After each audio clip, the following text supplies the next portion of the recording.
Alors pour soutenir un étudiant, on va commencer par les études qu'on fait en master. J'ai choisi un texte spécialement sur les voyages parce que c'est mon domaine de prédilection. Donc c'est en rapport avec les réservations de voyage. Et je vous expliquerai après la signification du texte. Il est court mais il est compliqué. Shne leilot betzima romantik. Yotar arukhat boker umigve.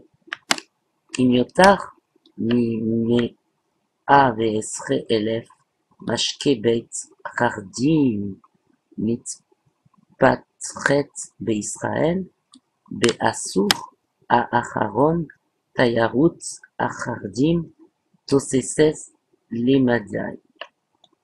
מחזור המכירות של סוג תיירות זה הוא כ-400 מיליון שקלים בשנה. איך נראה נופש חרדי? הנופשים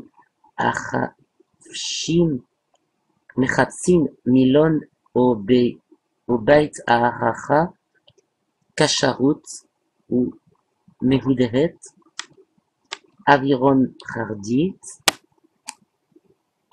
חדרים בלי טלוויזיה, מיטוט מופרדות, ארוחת בוקר מאוחרת, מותאמה לזמני התפילה. נופש בתל אביב או באילת אינו בא אפוא בחשבון. מאחר שירות הנופשים החרדים מגיעים במקומות צפופים, אתרים בצפון המציעים מרחב וירק הם המבוקשים ביותר. במגזר החרדי יוצאים לנופש בדרך כלל בתקופה בין זמנים שלושת השבועות שלאחר השעה הבאה בחול המועד סוכות ופסח, שבו משפחות רבות נפגשות לחשוף את חובת הקשרת הבית לחג. Ça, c'est le niveau de master, c'est un niveau plus élevé, c'est compliqué à lire, il n'y a pas de voyelle. Il n'y a pas de point d'acritique pour distinguer les différentes consonnes. C'est un texte pris comme ils sont en Israël. En Israël, les Israéliens écrivent comme ça. Le journal est écrit comme ça. Donc le texte parle en fait des réservations de voyage qui se font beaucoup. Il y a beaucoup, ça représente 400 millions de shekels par année de chiffre d'affaires pour les voyages des ultra-orthodoxes qui veulent voyager dans une atmosphère orthodoxe avec un jacuzzi particulier, un mikvé en fait, qui veulent une atmosphère orthodoxe, un hôtel ou une maison d'hôtes cachères, qui veulent une chambre sans télévision, et on trouve pas ça à Eilat et à Tel Aviv, donc ils sont obligés d'aller dans le nord d'Israël pour trouver des maisons d'hôtes et des hôtels cachers qui respectent leurs commandes auprès des hôtels. Et il y a un lieu qui s'appelle Ben Azmanim qui est réputé pour les juifs orthodoxes, ultra-orthodoxes. Voilà ce que signifie le texte. Ça, c'est le niveau de master. Donc, je peux très bien soutenir un étudiant. Je peux très bien soutenir un étudiant parce que j'ai compris le texte et j'ai choisi un texte en rapport avec mon thème. Et c'est ce qu'on fait en master. Je spécialise en master. on choisit un thème, enfin un thème, une spécialisation plutôt, et on se spécialise. Donc je peux très bien me spécialiser sur un thème particulier et y voir du vocabulaire avec l'étudiant, avec des supports que j'ai disponibles pour les étudiants. Sinon, il y a le niveau de licence. En fin de licence, on est normalement censé être capable de lire ce texte. Shlichut, mission. מיכאל סיים בשנה שעברה את לימודיו במחלקה למחשבים באוניברסיטה בפריז. עכשיו הוא עובד בחברת מחשבים מבוסמת שמבקשת ליצור קשרים עם העולם כולו. העבודה שלו מעניינת מאוד והוא מתקדם יפה. יום אחד פנה אליו המנהל ואמר, מיכאל, אתה עובד אצלנו כבר שנה ואנחנו מרוצים מאוד מעבודתך. קראנו בקורות החיים שלך שלמדת עברית באוניברסיטה בפריז ושאתה קורא, כותב ומדבר עברית. זה מעניין אותנו מאוד. הנה ההצעה שלנו.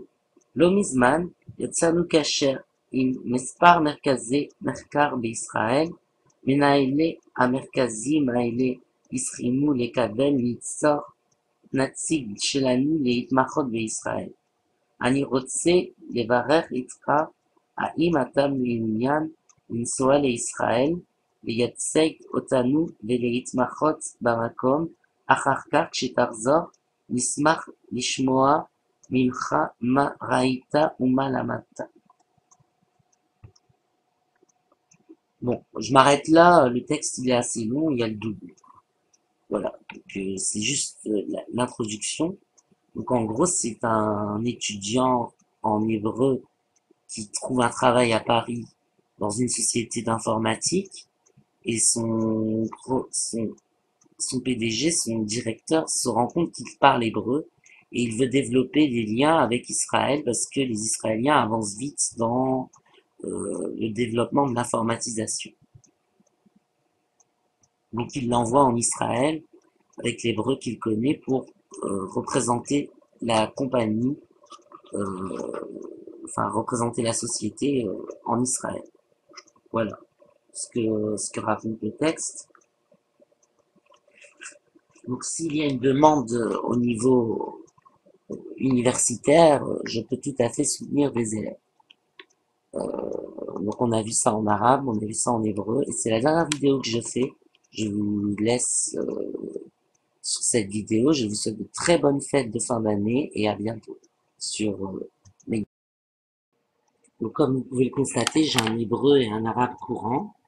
Dans les vidéos que j'ai faites, si vous les avez suivies, vous avez constaté que mon niveau était assez élevé. Donc ce que je vous propose maintenant, c'est d'étudier le texte que l'on étudiera lors de la première année des étudiants qui préparent un diplôme au-delà du bac, pour l'université.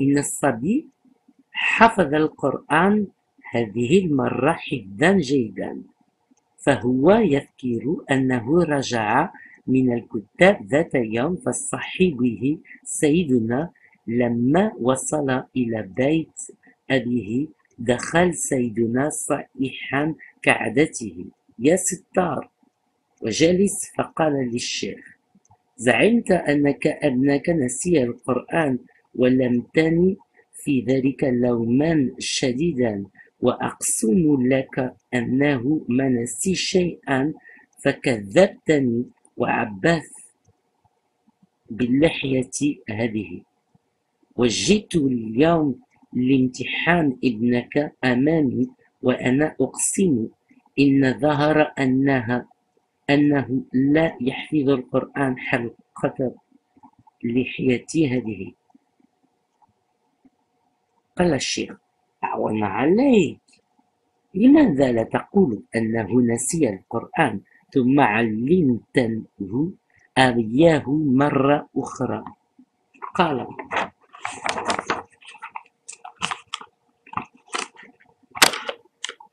أقسم بالله ثلاثة ما نسي فتلاه على دون تردد.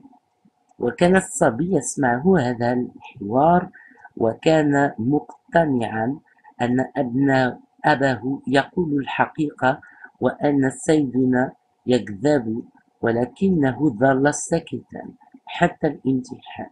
وكان الامتحان صعبا جدا، إلا أن الصبي كان في هذا اليوم بارعا.